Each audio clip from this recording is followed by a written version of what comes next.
Okay, I said I was going to speak some more about this George Floyd case, but with that being said, there is nothing else more to be discussing because he's now laid to rest. But the former police officers, they still in jail and they're still in custody to this day, and there'll be trial, proven guilty or not guilty. And just gotta wait for the verdict, whether or not they'll be convicted.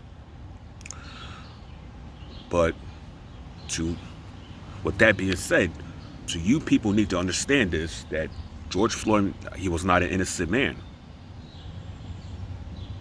Because I know he had a family and he had some children, he had kids, but if he wouldn't have been doing the things that he wasn't supposed to be doing, then maybe none of this would have been happening. Maybe he wouldn't have been in that, lying dead in that coffin and buried underneath the ground, buried underneath 6 feet under. He would have been, right now he would have been living, he would have been breathing, he would have been living air, and he would have been with his family. And but with that, now he's not going to see any of his children grow. He's not going to see any of them grow. He will never, ever get to meet his grandkids. Why? Because he's deceased. He's now deceased. And we can't be blaming the police because they were doing their job. All they was doing is their job, and they're suffering for this. They're suffering its consequences. And it's not just them. Other people. I'm talking about the employees, people being hurt. Yeah, George Floyd. I don't see George Floyd as a victim. I see the police as a victim. I see civilians. They're the victims because there's more savages, terrorizing and torturing and brutalizing, other people's businesses, other people's salary, other people's workplace, and this can't be happening. This can't be tolerated. Well, they had some armed guards, some heavily armed guards from Navy, and they had M4 machine guns. So the President Trump made it clear: anyone is catch looting, they're going to get bullet holes. They're going to be showered up with bullet holes. And I think I said that in the first video. So with that being said, I don't have nothing else to say anymore about this case. But George Floyd, he was resisting arrest.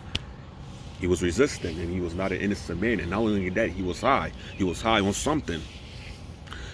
Now, I'm going to speak about this other case because there was another so-called black person was being gunned down. I'm going to speak about this other one, but listen, he was not. I'm talking about the dude that was gunned down at the Wendy's, and he was not innocent either. Just like George Floyd was not innocent. Well, George Floyd, he left a little bit of knowledge. He left a little bit of notices. He spoke about the black-on-black crimes, and I can understand. He had some white supporters, but listen. He was out there. If he wouldn't have been participating in the things that he was doing, maybe none of this would have been happening. Maybe this whole world would have been going crazy. But it's not just this country. It's not just the United States of America. Outside of the world, and this is nothing but race tensions. That's what it's about. This is nothing but race tensions. Because my question about this so-called Black Lives Matter bullshit, my question with them, why they don't ever speak against the black-on-black crime? Why they don't ever talk about the black-on-black crime?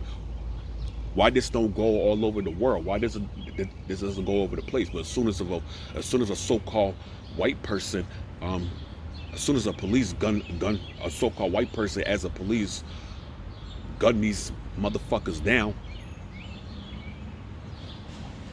now it's time to march. It's time to riot. It's time to loot. It's time to do all these other horrible stuff. But that's my question for the so-called Black Lives. That's my question for the so-called Black Lives Matter movement, because they don't speak about black-on-black crime. And to all these other pro-black Muslim Islam, the Nation of Islam, they don't speak anything about this. And the news media, they don't put this worldwide like this. They don't put it like this. Anytime if a black person gets gunned down by another black person. So that is my question for that. for that. So with that being said, I'm going to end on this video. So may George Floyd rest in peace. If he wouldn't have been that, if he wouldn't have been a foolish person, if he wouldn't have been stupid arguing with the police, if he wouldn't have been fighting with the police, if he wouldn't be resisting arrest, maybe he would have been alive, and maybe he wouldn't have been, if he wouldn't have been doing the things that he was doing. So with that, I'm going to end on this. Ja.